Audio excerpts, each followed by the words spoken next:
Well, you know, Jake, there was a time when Brownsville Porter was a punchline to a lot of jokes about high school football. And I don't bring that back up to be ugly to them, but everybody knows that in the 90s they were, you know, the Harris ratings were the big coin of the realm at the time, and they would perennially end up in the bottom five of the hundreds of teams in the 5A ranks. You know, it got so bad they lost 50-something in a row, and when they won a game, it was a cause for celebration. Not anymore. Porter is going to make it, I think. Unless something crazy happens, the Cowboys are going to make it. George Gutierrez, El Tren, is going to take them to the house. What do you think of them apples? Yeah, you know what? Them beating PSG Southwest, who I thought Southwest would be the fourth spot in that district, basically, I don't say solidifies, but they're there as long as they handle their business. They handle their business. One more win. 2-1, and they have winnable games coming up against Pace this week, and then PSJA 3 weeks from now. So Donna Mercedes is going to be tough, but if they win those two games, I believe 4-3 gets you in. I really do too. Yeah. I mean, I see them as the fourth spot, and you have to give it up for Tommy Campos. You know, Absolutely. came over there. You know, he got his chance again back in that district, and people he's think doing you're it. crazy when you take the job at Porter, but you know what? They've always had good kids. They've never had a ton of them. They've had outstanding baseball back in the day, always good in soccer, and recently basketball. They won 3 playoff games.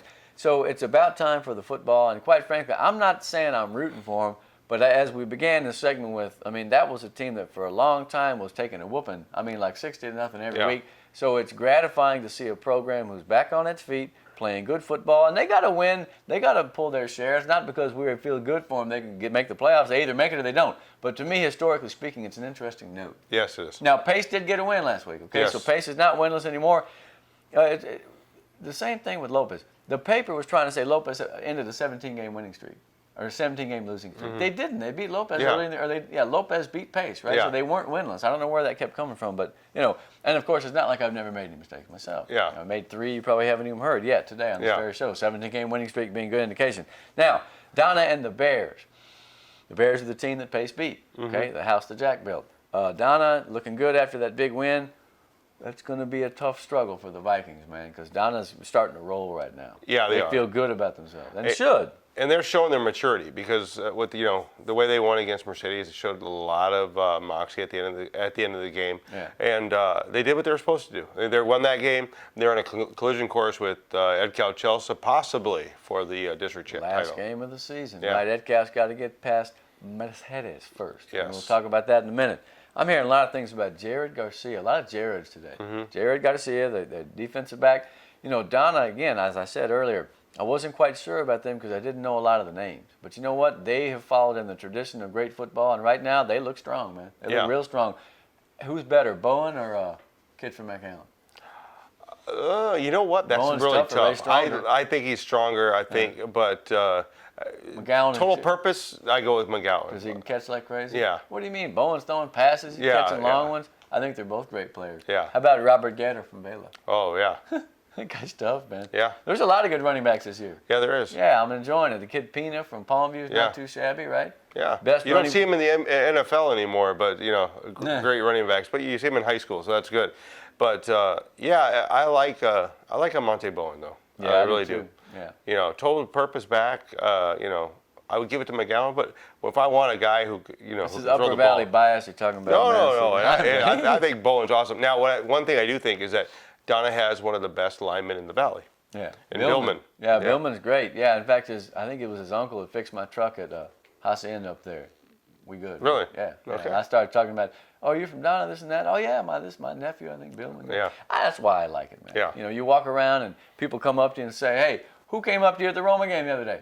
Oh, Leo Mireles. I told you that guy, 1,400 yards. He knew my name. I was like, I don't. Great basketball player. He was a big kid, man. Yeah. Oh, yeah. He was one of the originals. He was tough. Yeah, and so it's crazy. So we know there's at least 3 people that watch the show besides our relatives. I know. He must have been having nothing to do. Yeah. Kid named Alejandro played defensive back for Roma last year. He's working over in Edinburgh. I ran into him. He gives me all the skinny on the Roma team. He says they're struggling a little bit, and we're going to get to them. But you know what? That's a team with a lot of fight, man. So they're on their heels right now, but it ain't over for the Gladiators yet.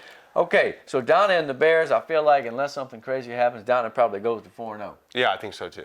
I keep waiting for the Bears, and you know what? It's going to have to be probably next year, but that doesn't mean they're not going to come out and play hard. Wouldn't they love to be able to spoil down the season? Yeah, one game. They just got to win one game. Where everything goes right, it can happen.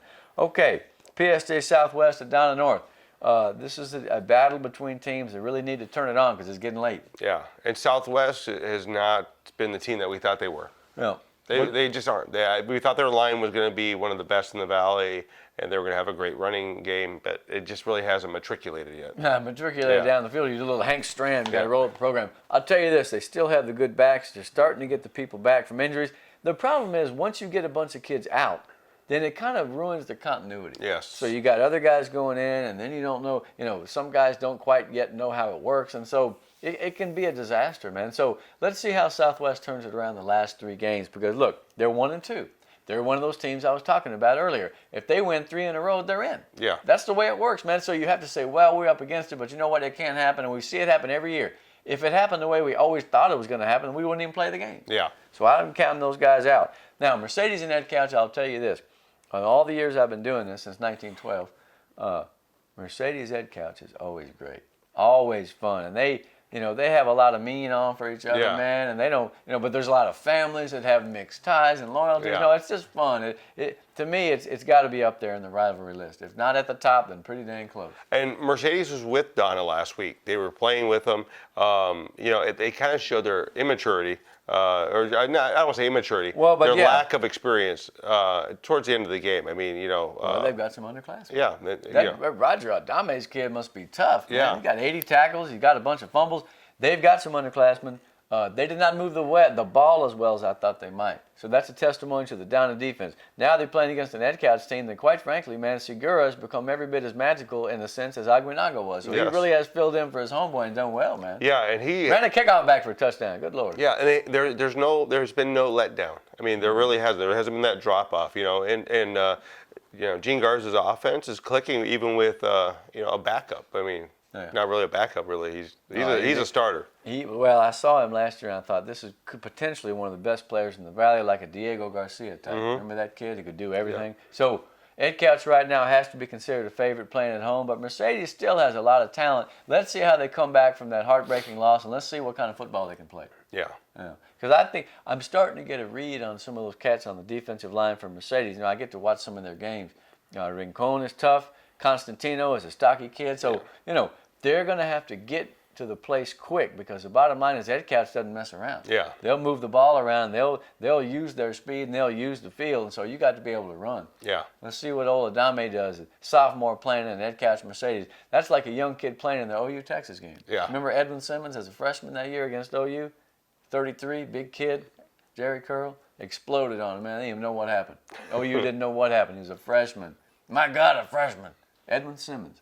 Won't tell you what happened to him because it wasn't pretty. Okay. Let's switch districts now. You can Google that. Let's switch districts. 31-5A, the Murderers Row. Is it living up to the acclaim that we gave it early in the year? I want to say yes and no. It's very tough. It's been a tough Tap road. dancing. You're fencing. I'm starting to go back to where I was at the beginning of the year, where I thought that the top of 32-5A was better than the top of that.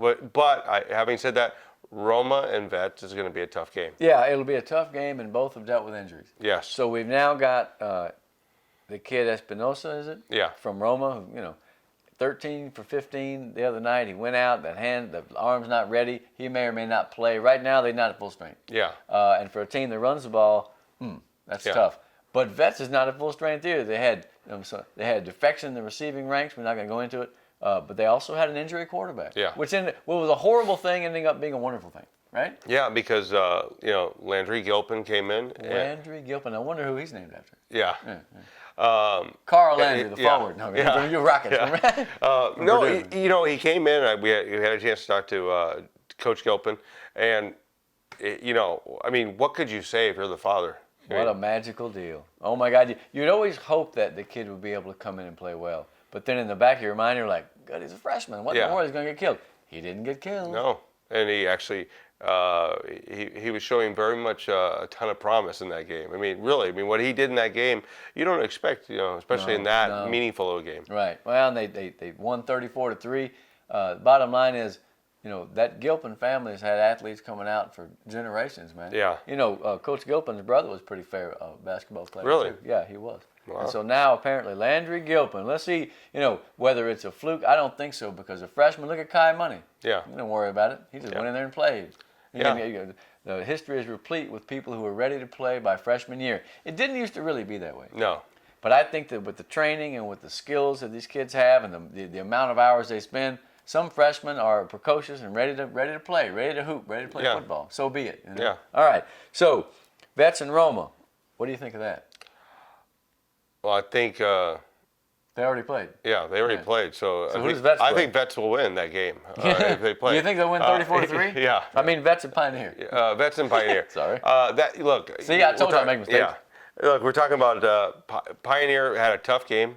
You don't get much tougher than what they had, but they put up points. Yeah, they played in the hard. First half. They played hard. They're only down 7. Speaking of freshmen, they got a big kid at quarterback, Rosales. Man, that dude is a man already. He looked like John Henry, the pitcher from EHS when he was a freshman. He's big and he's fast, and he took off with the ball, and he's got a rocket arm. Yeah, Rosales. And he wore number 35. I felt like I was watching football from the 40s. He was the kid with quarterback at number 35. No, he's legitimate. So now Pioneer has an embarrassment of riches at quarterback. It's just a matter of who's healthy and who gets the start, man, because they got talent. Yeah, and I think this is the interesting thing about this game is this. Will Landry Gilpin have a letdown game after, everything you wanted to happen happened. Right. A storybook, jarring Jack Jackson. Diego, you say, is out till Vela. Yeah. Okay, well, to be safe, right? So this kid's got a couple of games to play, and let's see what he does. Yeah. But the hard part is, for Pioneer, they only have one game, less than a game to really scout Landry. They've got to figure out what he does and what he doesn't do well. Right. And you got one film. And when you play really well in your first game, it's kind of hard to figure that out. There's some drops too. He might have had some more yards. So. Well, I think De Leon came up big, and I know Tovar is just put it in the bank. That guy's tough. So they still got tons of talent. Who was this little sophomore Buddha? For Mission Vets. Oh, yeah. Yeah, he's tough. Remember John Garcia was that long, tall, stand-up runner? They need a back to be active in that offense. Yeah. Because you can eventually catch up with receivers, but if you got the back running the ball and catching out of the backfield, he had a screen pass for a touchdown, that makes him even better. I want to know how Hugo Cabrera is. Because if that guy's back and healthy, 44 for Mission Vets, he's going to cause trouble for everybody because he's one of the best players in South Texas. I want to find out about that. If you know, please let me know. Now, another word about Pioneer, and ironically, Coach Wheeler was prescient. He told me 2 weeks ago that, man, they're still calling us Pioneers. Yeah. So what happens at Cat Stadium, and I took a picture of it. I may email it to him, or you could. They put Pioneers on the scoreboard. They did? Yeah, instead of Diamondbacks. And maybe because Diamondbacks was too much, but I'm like, just put Pioneer, or man. Or D-backs, yeah. But they put Pioneers. It was classic. I'm like, man, Coach was a prophet. No, but that team is coming. I think against Vela, they showed that they're probably not as physical as they're going to be. And I said it last week, and I think that's just the way it works. My theme in writing the last couple of weeks has been the progression of teams toward being contenders and the progression of teams into being champions. Yeah. So what I was trying to write about Vela the other night, that's my hometown homeboys, man.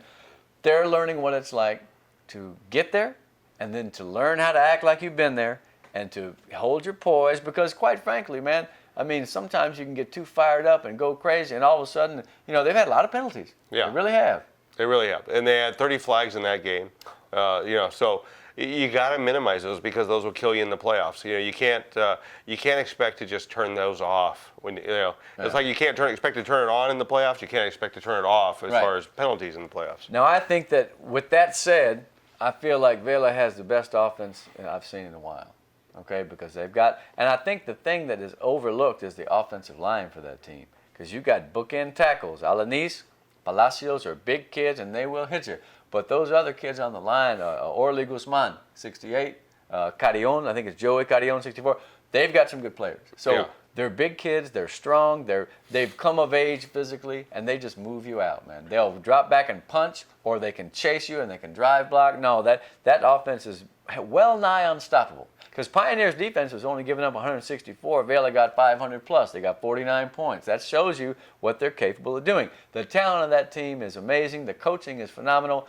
Now they're learning how to be champions. And they ain't champions of nothing yet because nothing's decided. But that's what they aspire to. And so that's what the progression theme is all about. In other words, learning to minimize the flags.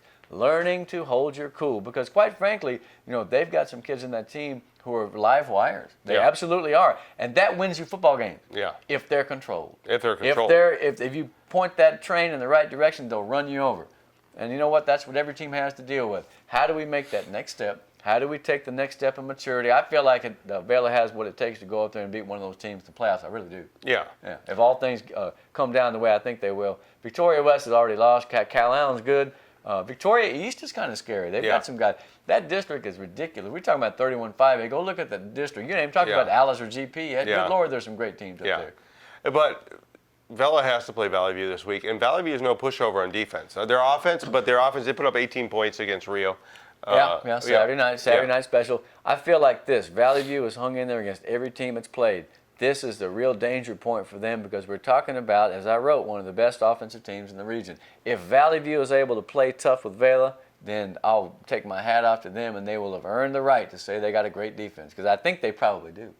You know what I haven't seen in 31-5A is a drop kick? A really hard-hitting, I don't want to say a hard-hitting, but I like guys that really want to come out there and just knock the snot out of you. How about Victor Martinez for Rio? How about Juan Toscano, 34, is the guy we didn't mention last week? That guy was tough. Yeah. And then homeboy Kevin Garcia, the first, 44. Rio's got the hard hitters. What they don't have, and what some teams are struggling with this year, is they don't have the blazing speed. Yeah. And the funny thing is, Rio back in the day would always have some fast little running back. Like the kind of kids that are playing for Roma these days, Rio used to have one of those guys back in the old days.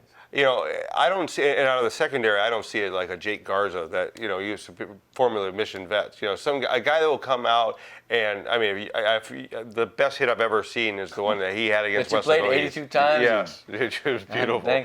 Well, there's a kid for Pioneer. He's number 6. I think he's a sophomore. He reminds me of Jake. All right. Really? And he's real skinny yet. He's young. He's about 15 or 16. I think that kid has what it takes to be a real. He's got a lot of moves. He looks like he'll hit you. But he's same number 6. Someone always reminds me of somebody. Yeah. But this kid's got a lot of talent. Pioneer has a ton of talent. It may be next year when we really see how good that team can be. You never know. Now, other 5A teams, we've already kind of mentioned that.